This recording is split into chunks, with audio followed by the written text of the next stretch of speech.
Cement कैसे और क्या मिलाकर बनाया जाता है, और पानी देने से पहले जल्लाद कैदी के कान में क्या कहता है, और तो और क्यों कोई भी प्लेन टिब्बत के ऊपर से नहीं उड़ सकता। आज इस वीडियो में हम कुछ ऐसे इंटरेस्टिंग फैक्ट्स के बारे में जानेंगे। सो वीडियो में एंड तक बने रहना and without further ado let's get started.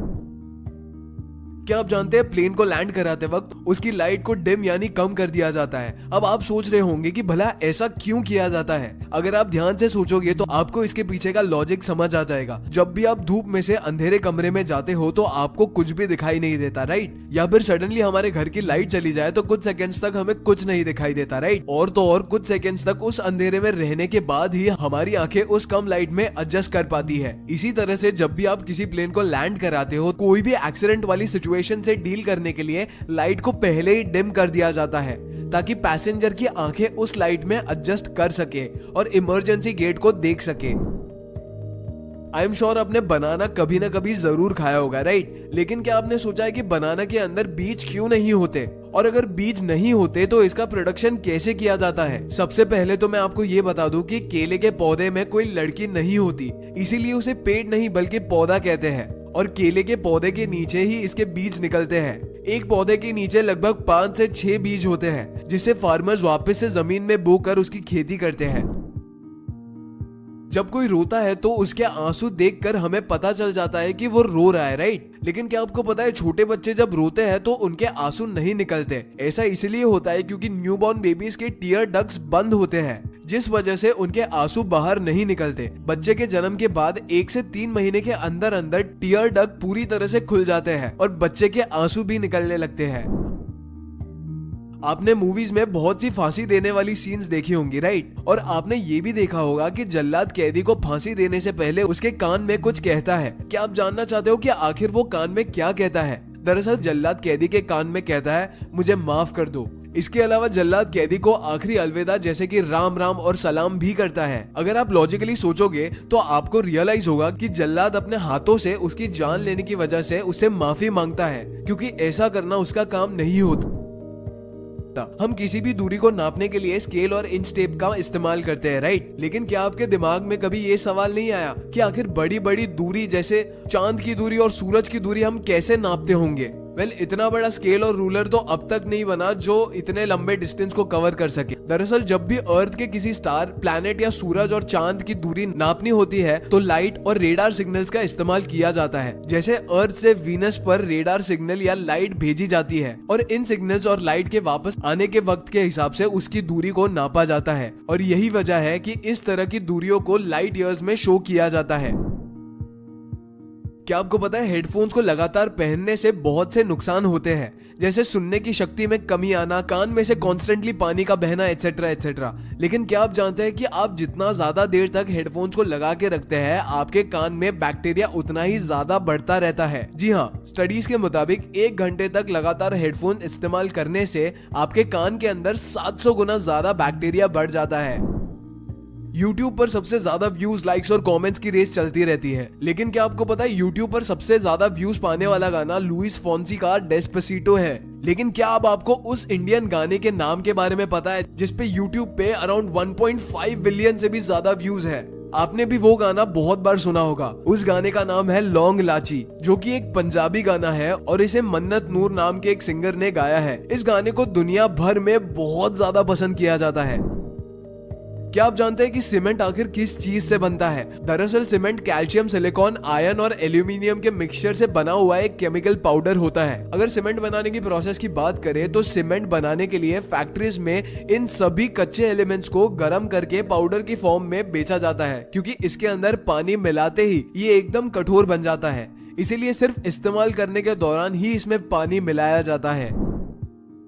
Late doctor APJ Abdul Kalam sir को इंडिया में सभी जानते हैं, राइट? उन्हें इंडिया में मिसाइल मैन के नाम से भी बुलाया जाता है। अगर आपको पता ना हो तो बता दे कि डॉक्टर अब्दुल कलाम सर सिर्फ इंडिया में ही नहीं बल्कि पूरी दुनिया में अपने इंटेलिजेंस और काम के लिए जाने जाते थे। साल 2005 में डॉक्टर अब्दुल कलाम ने 4 दिन के लिए स्विट्जरलैंड की यात्रा पर गए थे। इस यात्रा की सबसे खास और इम्पोर्टेंट बात यही थी कि उस साल डॉक्टर अब्दुल कलाम के आने पर स्विट्जरलैंड की सरकार ने 26 मई को नेशनल साइंस डे घोषित कर दिया था। और इतना ही नहीं बल्कि वहाँ की सरकार ने डॉक्टर अब्दुल कलाम सर को इंडियन मिसाइल मैन प्रोग्राम का फादर भी बताया। एंड वेल ये चीज हम सभी इंडियंस के लिए वाकई में बहुत गर्व की बात है।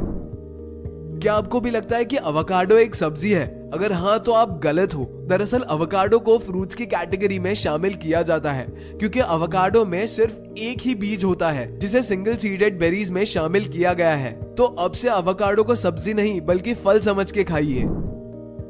हम सभी जानते हैं कि अंग्रेजों ने हमारे देश पर लगभग 200 साल तक राज किया था, जिस दौरान अंग्रेजों ने भारत की बहुत कीमती चीजें लूट ली। उन सभी कीमती चीजों में सबसे अनमोल चीज थी कोहिनूर हीरा, जो आज ब्रिटेन के राज परिवार के ताज में लगा हुआ है। लेकिन क्या आप जानते हैं कि कोहिनूर हीरा सबसे पहले कहां और किसके पास था? हिंदू धर्म के ग्रंथों के हिसाब से कोहिनूर हीरा पांडवों के पास था, जिसके बाद नादिर शाह आक्रमण के बाद वो कोहिनूर हीरा अपने साथ ले गए। उसके बाद ये हीरा महाराणा रंजीत सिंह ने ले लिया और आखिर में ये ट्रीटी ऑफ लाहौर के दौरान इंग्लैंड की महारानी तक पहुंचा। वैसे क्या आपको भी लगता है कि हमें ये हीरा वापस मिलना चाहिए? मुझे क्विकली कमेंट सेक्शन में बताओ।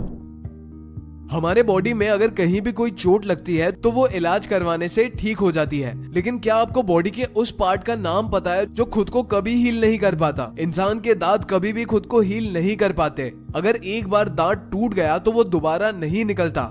और तो और अगर दांत में कैविटी भी हो जाती है तो वो ठीक नहीं होती। उसके लिए कैप्स वगैरह और रूट कैनल करवाना पड़ता है। इसलिए कहा जाता है कि हमें अपने दांतों का पूरा ख्याल रखना चाहिए। क्या आपको फोन पर आने वाले ओटीपी का फुल फॉर्म पता है? और क्या आपने कभी सोचा है कि आखिर ओटीपी का कॉन्सेप्ट पहली बार कैसे आया होगा? तो वेल ओटीपी की फुल फॉर्म होती है वन टाइम पासवर्ड। अब नाम से ही क्लियर हो रहा है राइट कि ये सिर्फ एक बार इस्तेमाल किया जाने वाला पासवर्ड है। इसके अलावा ओटीपी का कॉन्सेप्ट अमेरिका में एक फ्रॉड हो जाने की वजह से शुरू हुआ। दरअसल 2008 में किसी ने अमेरिका के एक वकील के अकाउंट से $60,000 निकाल लिए थे। जब वकील को इसके बारे में पता चला तो वो इसकी जानकारी ढूंढने में लग गया। बहुत रिसर्च करने पर उसे पता चला कि पहले भी 6 अलग अलग लोगों के साथ ये सेम फ्रॉड हो चुका है और ये फ्रॉड असल में जापान के एक आदमी का था। इस इंसिडेंट के बाद ही हर बैंकिंग ट्रांजैक्शंस के लिए ओटीपी का इस्तेमाल किया जाने लगा। ओटीपी सेफ और सिक्योर इसलिए भी होता है क्योंकि इसमें जो रैंडम कोड जनरेट होता है वो कुछ सेकेंड्स के बाद खुद ही इनवैलिड हो जाता है ताकि सामने वाला इसका मिस यूज ना कर पाए। न्यूक्लियर बॉम्ब का नाम आपने काफी बार मीडिया में सुना होगा, जिससे आपके मन में अक्सर सवाल आता होगा कि इस रेडियो एक्टिव एनर्जी की खोज आखिर किसने की थी? तो वेल रेडियो एक्टिव एनर्जी की खोज मैडम क्यूरी ने की थी। मैडम क्यूरी को उनकी रिसर्च के लिए बहुत अप्रिशिएट किया गया था, लेकिन आपको जानकर हैरानी होगी कि उनकी मौत की वजह भी उनकी ये रिसर्च ही थी। रिसर्च के दौरान क्यूरी रेडियो एक्टिव एनर्जी से इतना कॉन्टेक्ट में थी कि उन्हें एपिलिस्टिक एनीमिया नाम की एक बीमारी हो गई थी। और तो और रेडियो एक्टिव रेडिएशन ने उनके सामान जैसे कि किताबें, फर्नीचर और कपड़ों को भी बहुत ज्यादा नुकसान पहुंचाया था, जिस वजह से उनके मरने के बाद आज तक उनका सामान आइसोलेशन में पड़ा हुआ है।